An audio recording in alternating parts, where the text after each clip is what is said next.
Hey guys, I'm here for video number 17. Obviously in a very strange setting. I'm in the Falcon here because I'm not going home tonight. I'm actually going up to my brother's house tonight to help him with something, and I'm leaving from there to go to work. So this is to show my level of dedication to this project.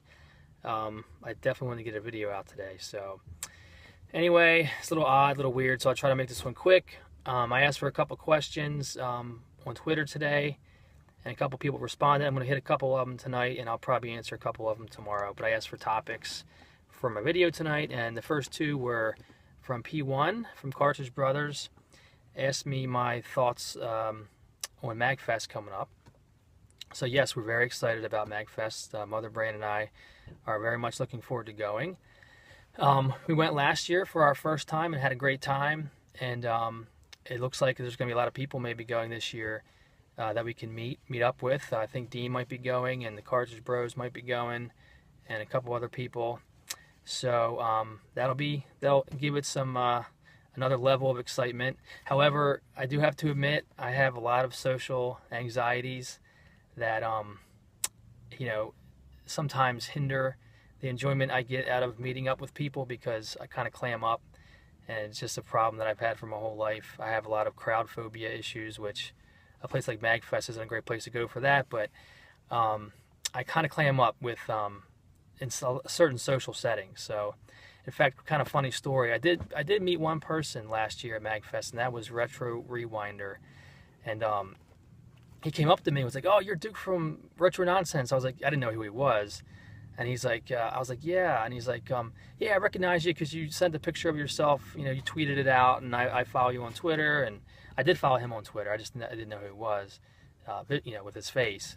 But anyway, I just kind of clammed up, and I was like, all right, well, have a good time or something, and just walked away. And I said to my wife, I was like, did that come across as kind of rude? She's like, yeah, that was terrible. And I was like, so I felt terrible because I just I didn't mean to be rude. It wasn't like I didn't want to hang out with them.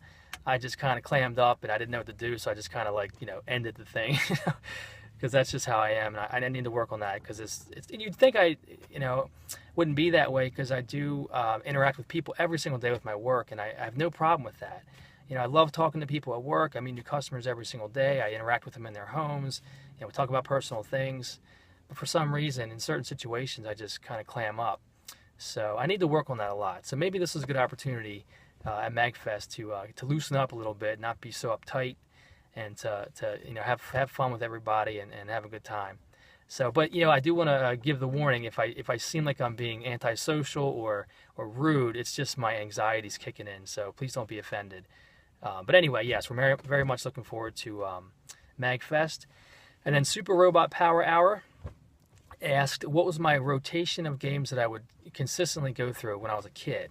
So that's a good question. There were a group of games that I had. I was mainly thinking of the NES, because that was what I had when I was 10 years old or so, through my adolescence or before I became a teenager. So that's what I think about the most when I think about my childhood, is that and the Atari. But I did have a core group of games that I would never trade, and that I always kind of kept separate. And most of them were Konami games. I loved my Konami games, the Contra, and Blades of Steel, and Double Dribble. And I'm trying to think of what other ones, Bayou Billy. I know that's not a great game, but that was one of them. Castlevania, obviously, Castlevania 2. I just loved Konami games. So those always held a special place in my collection. They were kind of like my crown jewel, or my core games, and I would go back and revisit them quite often, even if I beat them. And of course, then you have your classic Nintendo games, my Zelda and Metroid and Kid Icarus. I love those games, so I kept those as well.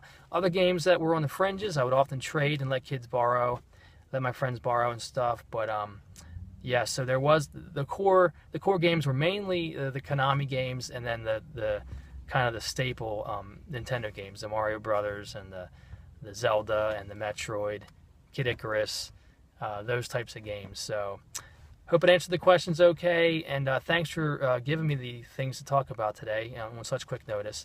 But this is a weird setting, and again, I know this looks terrible, so I'm going to go now, and thanks again for watching. I'll be back at my house tomorrow night, and I'll have a regular video out and try to be a little more look a little better tomorrow. So thanks again, guys. I'll see you tomorrow.